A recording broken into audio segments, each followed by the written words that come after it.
జై శ్రీరామ్. అందరికీ నమస్కారం. వెల్కమ్ టు న్యూస్ అఖండ. నేను మీ కస్తూరి శ్రీధర్. మిత్రులారా, ప్రయాగ్రాజ్లో మహాకుంభమేళా జరుగుతుంది. ఎంత అద్భుతంగా ఏర్పాట్లు చేశారంటే అసలు చూస్తూ ఉంటే ఆ నైట్ టైంలో ఈ కొన్ని వీడియోస్ మనం చూస్తూ ఉంటాం సోషల్ మీడియాలో. వారిని ఇది ఏందిరా, మన భారతదేశంలోనైనా లేకపోతే ఏమన్నా ఈ అమెరికా లాంటి ఏదైనా దేశాల్లో ఏదైనా వీడియోలు తీసి పంపించారన్నట్టు అంత అత్యద్భుతంగా ఏర్పాట్లు చేశారు. కానీ ఈ విషయం ఏం తెలిసిన, హిందూ వ్యతిరేకులు, మన భారత వ్యతిరేకులు ఎంతసేపటికి దాని మీద విషం చెప్పాలని ప్రయత్నం చేస్తారు. ఈ క్రమంలోనే ఒక దారుణమైనటువంటి ఒక ఘటన ఒకటి జరిగింది. అది ఏందనేది ఈ న్యూస్ ద్వారా మీకు చెప్పే ప్రయత్నం చేస్తా. మహాకుంభమేళా పైన కుట్రల పరంపర అయితే జరుగుతూనే ఉన్నది.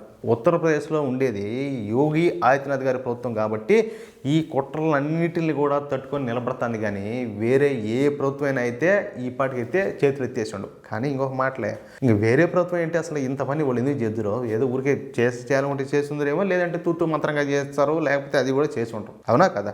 అసలు 40 కోట్ల మంది భక్తులు అదేవిధంగా టూరిస్టులు పాల్గొనే ఈ మహాకుంభమేళాను ఇంత గొప్ప స్థాయిలో నిర్వహించడం అంటే మామూలు మాటలు కాదు. అవునా కదా? మీరు ఒకసారి మాట్లాడండి, చెప్పండి మీ సమాధానం ఏందో, మీ అభిప్రాయం ఏందో ఖచ్చితంగా కామెంట్ చేయండి. ఓకేనా? అత్యాధునికమైనటువంటి సౌకర్యాలతో భక్తులకు అన్ని వసతులు కూడా కల్పిస్తా కోట్లాది మంది వస్తా ఉన్నా కూడా ఏ ఒక్కరికి కూడా ఇబ్బందులు తలెత్తకుండా ఇంత గొప్పగా తాము చేయాల్సినటువంటి క్రతువులన్నింటినీ కూడా చేసేందుకు వీలుగా సకల సౌకర్యాలు కల్పించడం అంటే మామూలు మాటలైతే కాదు. నాకు తెలిసి ఒక అంచనా ప్రకారం ఈ మహాకుంభమేళాకు రోజుకు 1 కోటి మందికి పైగా భక్తులు అయితే వస్తారంట. రోజుకు 1 కోటి మంది భక్తులు అంటే ఒకసారి మీరు ఆలోచించుకోండి. అసలు ఇంత ఫ్లోటింగ్ను తట్టుకొని అందరికీ సౌకర్యాలు కల్పించడం అంటే మామూలు మాటలైతే కాదు. కానీ ఆ పని మన యోగి ఆదిత్యనాథ్ గారు చేసి చూపిస్తారు. నిజంగానే యోగి ఆదిత్యనాథ్ గారు నాకు తెలిసైతే మన ప్రధాని అయినటువంటి మన ఎవరు మోడీ గారు ఉన్నారు కదా, ఆయన మాదిరిగా కారణ జన్ముడు. నేనేం ఈ మాట ఊరికి అనడంలే. ఏంది ఇంత గొప్ప కార్యం చేయాలంటే మామూలు మాటలంటాయా? అందుకే ఈ అసాధ్యాన్ని సుసాధ్యం చేయగలుగుతున్నాడు మన యోగి గారు. ఇక మన మహాకుంభమేళా పేరు దేశ విదేశాల్లో మోగిపోతుంది. అమెరికా, బ్రిటన్, జర్మనీలతో పాటు పాకిస్తాను, ఖతారు, యుఏఈ, బహ్రెయిన్ వంటి ముస్లిం దేశాల ప్రజలు కూడా మన మహాకుంభమేళా విశేషాలను తెలుసుకుంటున్నారంట. ఇదేదో నేను చెప్పేది కాదు, గూగుల్ ట్రెండ్స్ ప్రకారం ఈ విషయం అయితే వెలుగులోకి వచ్చింది. అర్థమవుతుందా? సరే, ఇంకా అసలు మ్యాటర్కి వద్దాం. యతి నరసింహానంద్ స్వామీజీ.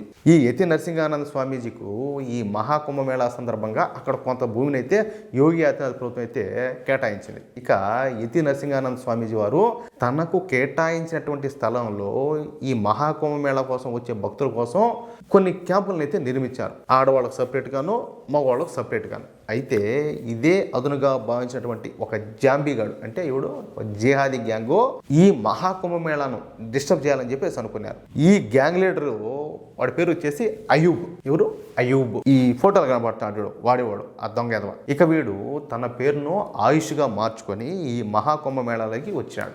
ఇక ఈ అయూబ్ గాడు ఈ యతి నరసింహానంద స్వామీజీ వారు నిర్మించినటువంటి ఈ మహిళల క్యాంపులకి, అంటే మగవాళ్ళకు సపరేట్గా ఆడవాళ్ళకు సపరేట్గా పెట్టారు కదా, ఈ మహిళల క్యాంపులకి దూరడానికి శత విధాల ప్రయత్నం చేశాడు. అక్కడ బట్టలు మార్చుకునేటటువంటి మహిళలను వీడియోలు తీయాలనేది వీడి ఉద్దేశం.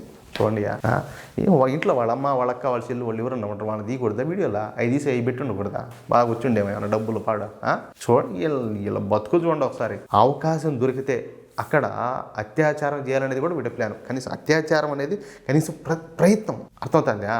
అయితే ఈ అయూబ్ గాడు మహిళల క్యాంపులకి దూరడానికి ప్రయత్నిస్తూ ఉంటే అక్కడ ఉన్నటువంటి స్వామీజీలు, సాధు సంతులు వెంటనే అలర్ట్ అయిపోయి ఈ అయూబ్కి అయితే వాడిని పట్టుకొని చిత్తకొట్టి పద్దెబ్బినారు. దెబ్బతో ఈ అయూబ్ గాడు తన అసలు పేరును, తాను ఎందుకు అక్కడికి వచ్చినాడు అన్న విషయాలను అయితే గలగల కక్కేసినాడు. ఇంకా తన గ్యాంగ్ కూడా అక్కడికి దగ్గరలోనే ఉండాలని చెప్పేసి ఓపెన్ అయిపోయినాడు, అంటే చెప్పేసినాడు. ఇక స్వామీజీలు క్షణం ఆలస్యం చేయకుండా ఈ అయూబ్ గాడిని పోలీసులకు అప్పగించి కేసును అయితే నమోదు చేశారు. అంటే మహాకుంభమేళాకు వచ్చే మహిళలకు సంబంధించినటువంటి వాళ్ళ ప్రైవేట్ వీడియోలు తీసి ఫలితంగా ఈ మహాకుంభమేళాకు యోగి ఆదిత్యనాథ్ గారికి చెడ్డ పేరు తీసుకురావాలనేది వీళ్ళ లక్ష్యంగా కనపడతాను. దేవుడి దయ వలన స్వామీజీలు వీడిని పట్టుకోవడంతో ఆ ప్రయత్నం అయితే భస్మీపట్లం అయిపోయింది. దాన్ని బట్టి మీరు అర్థం చేసుకోండి, ఎంతమంది హిందూ వ్యతిరేకులు, దేశ వ్యతిరేక శక్తులు దీనికి చెడ్డ పేరు తీసుకురావాలని, ఇక్కడ అలజడి సృష్టించాలని చెప్పేసి ఎంత ప్రయత్నం చేస్తారో దీన్ని బట్టి మీరు అర్థం చేసుకోవచ్చు. కానీ ఇన్నిటిని కూడా తట్టుకొని దేవుడైతే మనకు మంచి జరిగేటట్టు మన హిందూ సమాజం అంతా ఒకటేటట్టు ఈ మహాకుంభమేళ రూపంలో ముందుకు తీసుకొని పోతాడు. ఏమంటారా మిత్రులారా? ఈ న్యూస్ కనుక మీకు నచ్చినట్టయితే దయచేసి ప్రతి ఒక్కరు ఈ న్యూస్ నలుగురికి షేర్ చేయండి. అదేవిధంగా ప్రతి ఒక్కరు మీ యొక్క అమూల్యమైన అభిప్రాయాలను ఖచ్చితంగా కామెంట్ చేయండి. ప్లీజ్ ఇంతవరకు మన ఛానల్ సబ్స్క్రైబ్ చేసుకోకపోతే దయచేసి ప్రతి ఒక్కరు మన ఛానల్ సబ్స్క్రైబ్ చేసుకోండి. జై శ్రీరామ్.